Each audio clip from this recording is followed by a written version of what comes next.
大家好，我是戴着眼镜拿着话筒的阿拉斯加偏偏。今天要跟大家说的是2017年金马奖最佳剧情片《血观音》。电影主要讲了唐家3个女人的故事。唐家从事的是古董生意，家族掌门人唐夫人是将军遗孀，人脉资源广泛，负责总领全局，打点一切。大女儿唐宁是朵交际花，负责牺牲色相，干点脏活累活。小女儿唐真在唐夫人身边打下手，负责内勤外达，端茶倒水。对唐家而言，最近有2件大事要发生，一个是主席的换届大选，呼声最高的有2位候选人，立法院王院长和冯秘书长，请记住这2个名字。另一件大事是上面即将开启的弥陀计划，选定的地点是秀山或者丽水，只要计划一开启就得用地，如果提前买地，等计划落实了再卖掉，这一进一出就能狠捞一笔。这天是唐夫人奏局，请来了一众政府官员来家里吃饭，明面上是给立法院王院长的夫人办画展，这样可以巴结一下未来主席的热门人选王院长，背地里则是共商弥陀计划的买地大事。最先到的是农会的林议员和林太太，这个农会大家可以理解为银行。唐夫人告诉他们，这是一个既能赚钱又能巴结未来主席的好机会，让林议员先挪用公款出资买地，还替他们选了一座上好的观音木雕作为礼物送给院长夫人。而唐真去拿这座观音木雕的时候，偶然间在后花园看到了自己的姐姐唐宁和家里的2个下人段忠和段义一起为爱鼓掌。唐真不小心把装木雕的盒子掉在了地上，而这一幕刚好又被林议员的女儿林翩翩看到了。画展开始后，唐夫人和一个记者在闲聊，可以看出这个记者是唐夫人的干儿子，并且受了她很多恩惠。这天送来了一条大鱼，鱼肚子里包着给唐夫人的红包。没多久，院长夫人也到了，一行人来到公园凉亭里落座。唐夫人把这个木观音猛夸一顿，一打开却发现观音的一只手断了，看来就是刚才唐真不小心摔断的。唐夫人立马打圆场说岁岁平安，菩萨给夫人挡灾了。院长夫人却反问，我有什么灾呢？这里是一处重要的伏笔，我先卖个关子。此时唐宁出现，亲昵的抱住院长夫人为母亲解围。院长夫人说了一句很古怪的话，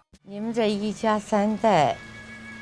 哦，3口。这里又是一处重要的伏笔，估计常看边缘解说的小伙伴已经能猜到1、2了。晚上大家正在吃饭，议长特助、县长夫人都到了。此时买地计划已经谈定，在唐夫人的推荐下，最终押宝秀山，由农会林议员出钱，其他人出权出力，事成之后再一起分赃。吃得正开心的时候，一个自称是营建署的辜长官闯了进来，估计是酒壮怂人胆，一个芝麻小官说是来敬酒，居然还有点砸场子的味道，场面一度非常尴尬。幸亏这时大女儿唐宁出现，3两句话加一个魅惑的眼神，再次完美的化解了尴尬。大家虽然不满，但营建署3个字还是引起了注意，因为他们就是负责弥陀计划具体落户在哪的。议长看起来对这个辜长官不太喜欢，议长特助的表示自己会处理好。第2天，辜长官又出现在了唐家，唐宁让他放出弥陀计划会定在秀山的消息，并用茶水在桌上比划，暗示事成之后给他100万。辜长官说，你说啥呀大妹子，我怎么听不懂？然后就把1改成了2，意思是要200万。此时各位夫人们也正在草地上喝茶，明面上是在聊着珠宝首饰，背地里都是在暗指怎么分赃的事儿。另一边，小女儿唐真在马场听录音机学日语，她一直反复念着一个词。与之对应的是，一旁的林翩翩正在和他们家的马夫 Marco 偷亲热。俩孩子回来以后，身上被雨淋湿。林夫人关切地询问唐真，这个林夫人是日本人，一开始用的是日语，突然用中文问道：“刚刚 Marco 是不是跟他们在一起？”唐真一时说漏了嘴，承认了。林夫人知道女儿和马夫混在一起，非常生气。第2天一早传来重大消息，昨晚农会林议员夫妇被枪杀，女儿林翩翩也被砍断了手脚，至今昏迷不醒。那到底是谁干的呢？上面调来警察署长调查情况，因为怕秀山圈地的事会因此曝光，大家都吓个半死。谁知道署长刚好是唐将军之前的老部下，表面上铁面无私，唐夫人一顿好酒好饭，估计还加上几件古董，轻松就把署长给拿下了。不过年轻的警察廖队长却很不上道，他很认真的表示，从杀人痕迹来看，凶手像是个专业杀手，但从死者的社会关系背景来看，林翩翩的情人 Marco 嫌疑最大，所以只要找到了 Marco 就能水落石出了。这时镜头一转， Marco 居然出现在唐家后院，原来是唐真把他藏在了这里。唐真问他案发当晚的情况，从 Marco 的回忆来看，案发时他就在现场，凶手不止1人，而且应该是专业杀手。这边林议员的案件还没整明白，营建署辜长官又死了，警方迅速以自杀结案，但他老婆辜太太不干了，说辜长官的遗书上老婆儿子的名字都写错了，肯定是被人谋杀的。议长一行人正在山上看福地，辜太太带着一群记者就冲了上来，说自己老公生前就被议长恐吓过，还大骂议长就是炒地皮的杀人凶手。辜太太还来到唐夫人家求助，唐夫人说自己只是小角色，上面人的事根本搞不清楚。但这时镜头一转，就是一个闪回，辜长官生前曾来找唐宁聊退出弥陀计划的事，上面决定弥陀计划在秀山干不成了。唐宁告诉辜长官，大家的钱都砸进去了，你现在说不行，议长的脾气你也知道，还不得弄死你啊！说到现在，唐夫人对唐宁说，上面下来的廖队长人不错，让他发展关系。唐宁不情不愿，唐夫人却说这都是为了他好，还给唐宁买了一件性感睡衣。唐宁突然大笑说，你又想干嘛？唐夫人则说，姐妹。那我这又是一个非常重要的伏笔。另一边，唐真联系上了廖队长，说林议员一家被杀当晚，曾和许多官员一起来到唐家吃饭，期间还吵了起来。就在廖队长准备继续询问的时候，唐宁来接走了唐真。这里可以看出姐妹俩好像不和，唐宁有意冷落妹妹，唐真却似乎很看不起她的姐姐。紧接着，廖队长找到了杀害林议员一家的凶手，从背后的纹身来看，他就是本片开始时在后花园和唐宁为爱鼓掌的那个下人段忠。难道唐宁就是幕后黑手？这时电视新闻也爆出，经警方调查，龙会出现了30亿的巨额亏空，议长、县长都牵扯其中，唐夫人也被叫去调查。唐宁这边赶紧找到了廖队长，向他汇报了林议员被杀当晚的情况。原来是因为当初有记者爆料说秀山的地有环保问题，弥陀计划的选址因此定在了丽水，而大家的钱又被套牢在了秀山，于是相约在唐夫人家逼问记者是谁泄的密。最后在唐夫人大声喝止之后，不欢而散，各自回家。第二天一早，林议员一家就被杀了。见唐宁说的这么真诚，廖队长对他好感倍增，俩人关系越走越近，还时不时擦个枪走个火，为了友谊之爱鼓个掌啥的。但有一次在廖队长的办公室，唐宁发现了杀死林议员一家的凶手就是段忠、段义两兄弟。他回了家后跟唐夫人吵了起来，问林议员一家的死是不是跟唐夫人有关。这么看来，幕后黑手并不是唐宁。唐宁之后又爆出了一个猛料，原来唐真根本不是自己的妹妹，而是他的亲生女儿唐夫人的外孙女。为了面子，也为了唐宁能够继续扮演交际花，唐夫人故意把外孙女当成了女儿养。前面院长夫人的那句一家三口，以及林偏偏也对 Michael 提起唐真曾亲眼看到自己的妈妈没羞没臊，可见这件事也不是什么秘密，大家心知肚明而心照不宣罢了。这时农会巨额超贷的火也越烧越旺，因为在议长的户头里查到了一笔院长夫人的巨额汇款。主席选举的种子选手立法院王院长也被拉下了水。另一边，一直昏迷的林偏偏终于醒了过来，唐真一直在医院里陪着他，本以为真相马上水落石出，可没多久林偏偏就因为突发情况死在了医院，死的可以说是非常蹊跷。唐宁这边继续跟廖队长打得火热，廖队长这边已经查清了资金流的下落，农会的钱在国外洗了一大圈，最后集中流入了一个户头，这个户头正是唐宁的。最终这些钱全部拿去在丽水买了地。与此同时，廖队长也收到了一个信封，信封中正是他和唐宁的亲密床照，看来是有人威胁他不让他说出真相。同时在丽水买地的还有唐夫人的那个干儿子记者。议长特助查明了此事，决定正式跟唐夫人撕破脸。他让记者给唐夫人再送一条大鱼，这次鱼肚子里装的不是红包，而是子弹，充满了硝烟味。两人相约在 KTV 谈判，议长特助掌握了唐夫人在丽水雇人头买地的证据，并以此要挟唐夫人吐出买地的30亿。但果然姜还是老的辣，唐夫人不慌不忙的把自己的歌给顶了上去。能奔能闹，萬里滔滔江水永不休。一曲唱罢，唐夫人放了一段议長派人殺害辜長官的視頻證據，徹底把議長特助整得服服帖帖，還霸氣地說了一句：你做事唔乾唔淨，根本都唔入流。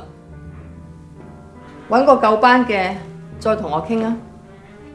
相信看到这里，大家也都清楚了，唐夫人才是终极大 boss。从一开始，唐夫人就是在声东击西，她把大家拉拢过来买秀山的地，就是为了一个人独占丽水。第一次晚上吃饭时，营建署的顾长官闯了进来，可能也是唐夫人故意安排的。第二天，唐宁让顾长官放出弥陀计划落在秀山，也是唐夫人的安排。过了几天，钱拿出来了，便让干儿子记者爆料秀山会有环境问题，自然而然弥陀计划就会移步丽水。当晚林议员一家被杀，就是唐夫人指使手下段忠、段义兄弟俩干的，还故意留下林偏偏一条命，把凶手嫁祸给了Marco。唐夫人知道，因为秀山的资金被套牢，议长会杀了营建署的顾长官泄愤，所以轻松掌握了视频证据，并且让记者怂恿顾太太把事情闹大，把议长彻底搞臭。偏偏上面来了个难搞的廖队长，唐夫人怕自己暗杀林议员的事情败露，做了2手准备，一手是让唐宁勾引廖队长，所以当初才送给唐宁性感睡衣，然后派人拍下两人的床照，日后好拿来要挟廖队长。另一手准备是派人杀了段忠、段义两兄弟，让事情死无对证。后来唐夫人和唐真在家里收到了林偏偏在医院醒来的消息，此时唐夫人在教唐真练书法，怕的这几句台词也是在暗示让唐真去做掉林偏偏。當你面對恐怖嘅事情，只要你肯面對佢，你就唔會再見得到。解决这一切之後，這些錢又全部落入唐寧的戶頭，再去麗水買地獨吞一大筆，即便查起來替罪羊也是唐寧，自己最後也能全身而退。怎麼樣，這波操作是不是夠騷夠飄逸啊？但是你們以為唐夫人繞這麼大圈就是為了圈地掙這麼區區幾十億嗎？咱們接着往下看，段義死裡逃生，告訴了唐寧幕後真相。唐寧一直知道自己是在被母親當槍使，但沒想到這次母親居然狠心出賣自己，所以準備帶着女兒唐真趕緊出海逃走。唐人一聽哭得稀里嘩啦，說要給老師打電話請假，其實是打給唐夫人告密。唐夫人讓唐寧接電話，唔好害死你個女啊！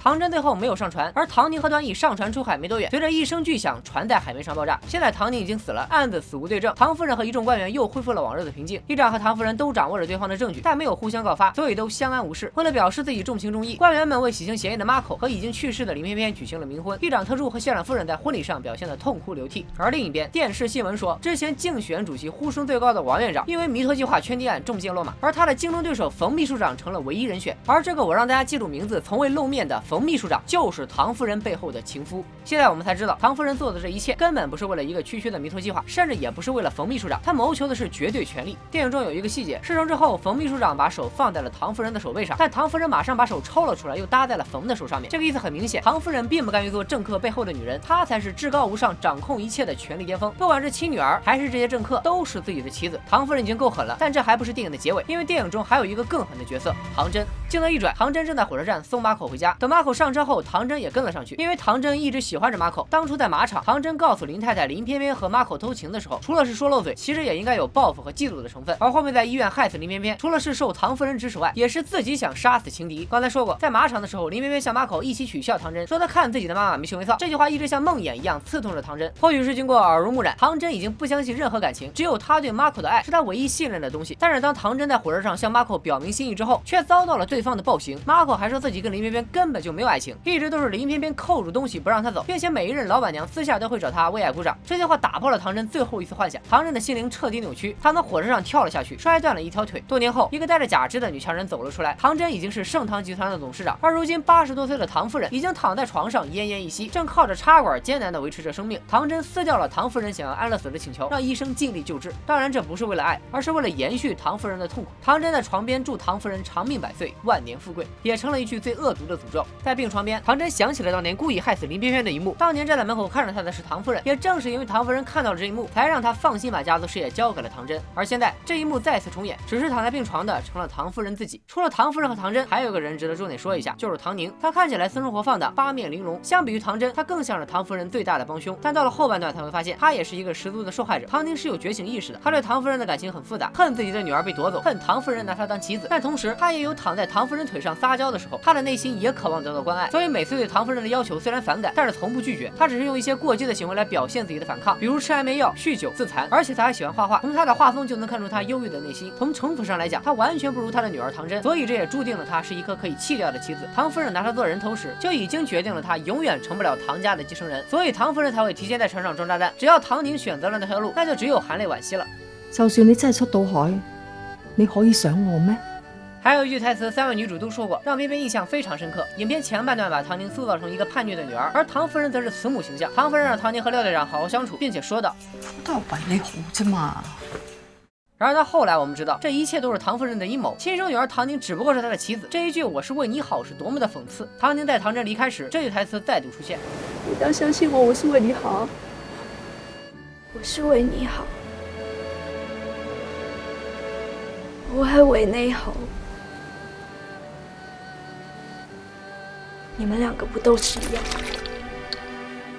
好多人不理解唐真为啥拒绝跟着亲妈唐宁走，其实很简单，聪慧过人的唐真很清楚，自暴自弃的妈妈是永远斗不过外婆的，跟着外婆才有肉吃。对于他来说，妈妈和外婆都一样，利益远高于亲情，傻子都知道该怎么选。果然船爆炸了，段誉和唐宁命归西天，而唐真则活了下来。此时唐夫人在家中念经，一开始念的是心经，后来变成了往生咒，也是在为自己死去的女儿超度。当然此时他还不知道唐真有没有跟着唐宁一起上船，所以我们也很难猜测唐夫人这鳄鱼的眼泪到底是为谁而流，女儿唐宁还是外孙女唐真，亦或是二者皆有。其实从另一个角度看，唐宁和唐夫人并不一样，唐真和唐夫人才是一样的人，她简直就是年轻版的唐夫人。之后唐真长大，继承了家族集团，留了和唐夫人一样的发型，并且开始向唐夫人报复，让她求生不得，求死不能。谁又能说得准唐真老了之后会不会成为下一个唐夫人，遭到自己后代的报复呢？除了三位女主，再来说说Marco，她是这场游戏中的幸存者，也是最卑微的受害者。在最后火车那场戏时，她说她的经验来源于很多富太太，她与林翩翩之间也没有爱情，一直充当着富太太家男宠的角色。这也是为什么林太太在得知女儿和Marco有染后如此愤怒。从Marco的身份也能看出上流阶级表面繁华内地丑陋的本质。另外电影中还有一些隐喻，比如2次在病床下出现的苹果，这肯定不是指平平安安的意思。在亚当和夏娃的故事当中，苹果是诱惑之果禁果，而偷食禁果是人类的原罪，也会是一切罪恶的开端，所以这里也就是指人性中贪婪的原罪吧。还有几乎贯穿全片的曼陀罗，这是一种妖艳美丽而有剧毒的恶之花。秀山丽水这种听起来美好但实际上又罪恶丛生的地名，也是一种反差的效果。而人名也是很有讲究的，断忠断义不就是断忠断义不忠不义吗？血观音讲述的是30年前的台湾，那是一个特殊的时代。我们知道唐夫人家会说粤语，家里住的也是旧式日宅，被杀的林太太本身也是个日本人，这些特点都是被大历史碾过的痕迹。她看起来一直不动声色，但在暗处早已经卷起了惊涛骇浪。电影运用说书人的上帝视角，讲述了一个因果轮回的故事。这种说书的形式跟大佛普拉斯很相似，但不同的是，大佛温暖悲悯，而血观音冷眼旁观的气质则更显得阴暗狠辣。在官商勾结等社会意义方面，电影的批判意识相当尖锐，这一点既要赞扬导演的勇气，也不得不钦佩金马选择他的勇气。总之，这部血观音能拿金马奖最佳剧情片，惠英红能拿金马影后，绝对是实至名归。这种电影如果想要完全透彻的分析，别说是区一个10几分钟的短视频，做一部比电影本身的长度还要长的纪录片都有可能。今天偏偏只是带各位初步了解，如果你也喜欢这部电影，建议去看看原片，绝对值得反复观摩。相信看完之后会对人性有更深的体会。好了，今天就说到这里，这个视频再次打破了偏偏的时长记录，希望大家能多多支持，转发、评论、点赞、分享、弹幕都爱你们，拜了个拜。